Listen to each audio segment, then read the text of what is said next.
All right, welcome back. This is video number 3. I was looking to see if I could see. I think his name's Ted Klott.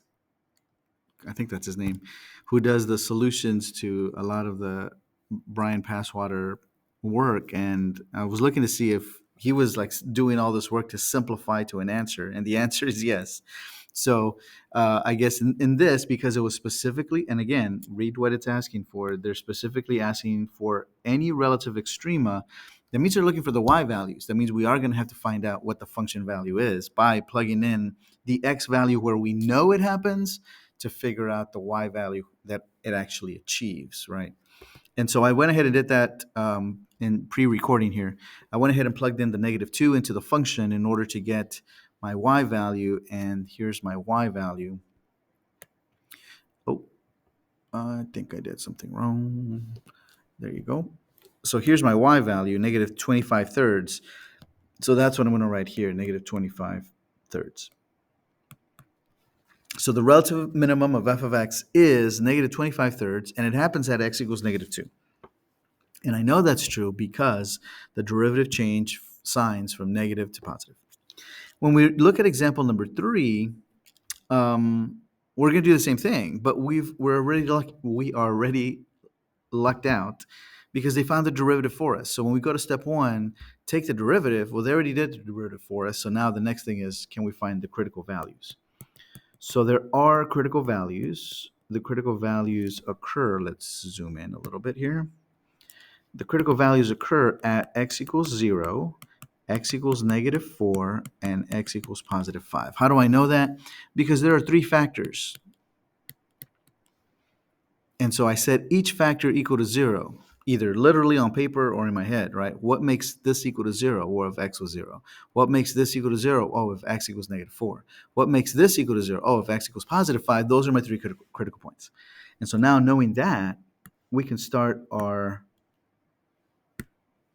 or maybe we can't.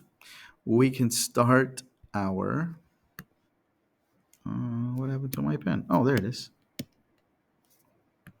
We can start our sign chart for x values at -4, 0, and 5. By the way, I've had students in the past get really like into the process that they sometimes forget. Just because I found these numbers in this order doesn't mean that's the order I put them into the number line, right? I have to put them in numerical order. -4 comes before 0, which comes before 5. So make sure to put them in the right place. Otherwise, it's going to mess up your sign chart. We want to find g prime values. Well, these x values were special because the derivative was equal to 0. The derivative of g was equal to 0 there. Now we're going to test values. So let's test a value over here, like 6. So if I substitute 6 into this. Now, one thing to point out, this term is squared. So it doesn't matter what number I substitute into that 3x squared, it's always going to be positive. So from now on, I'm not even going to check that because I know that my answer is always going to be positive, and I really just need to check the other two. If I substitute 6 into the second term, a second factor, I'm going to get a positive. Oh, I'm going to get a positive. And if I plug 6 into the last term, I'm going to get a positive, and a positive times a positive is a positive. Great. And if I were to have multiplied it times the pink box, it would have been positive still. Pick a number between 0 and 5. I like to pick small numbers, easy numbers like 1. So 1 plus 4, that's positive 5. 1 minus 5, that's negative 4. I don't really care about this one, but if you multiply negative times positive, you're going to get negative. Pick another point in between -4 and 0, like -2. So -2 plus 4, that's positive. -2, that's negative. And a negative times a positive is a negative, so this is negative. And then we'll pick a point on the left side of -4, like -5. -5 minus 5, that's a -10. -5 plus 4, that's a -1. Negative times a negative is a positive, and so I have a positive. Great. What does this tell me? This tells me that the original function, let's call this g, was increasing, then decreasing, then still decreasing, then increasing. Do you see any peaks or valleys? Well, yes, there's a peak here, so the relative maximum is going to be at -4. There's a valley over here, there's a dip, so that means the relative minimum is going to be at 5. But at 0, there is none. By the way, if you read the directions, we had two jobs. Number one, we had to find where the function g is increasing or decreasing. So let's say g is decreasing for x's that are between -4 and 5. So -4 less than or equal to x less than or equal to 5. It's going down, so we include everything.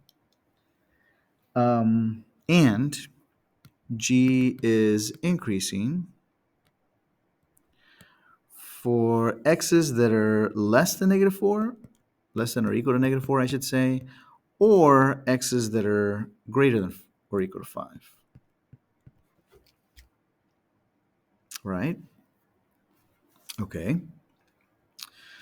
But now we're the relative extrema. And notice the phrasing of this part. Find the location of any relative extrema. So they're not asking us for the y value where we have to plug in like we did last time.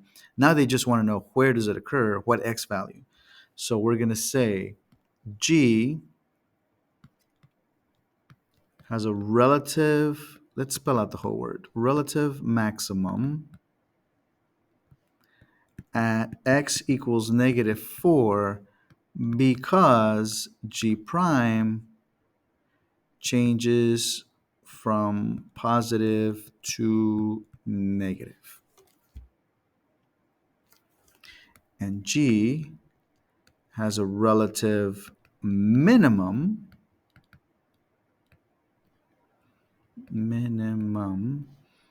at x equals 5 because g prime changes from negative to positive.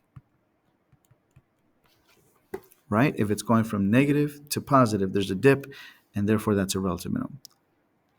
They never asked me what it is. They didn't ask me, find the relative extrema. They said, find the location of the relative extrema. So that's what we did here when we said at x equals -4, at x equals 5.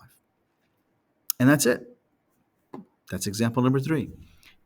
If you, again, understand the process of finding intervals of increasing, decreasing, the first derivative test for relative extrema is really just using that idea and the sign chart to kind of help us find those hills and valleys. We'll come back. We'll do one with a graph, and then we'll pause.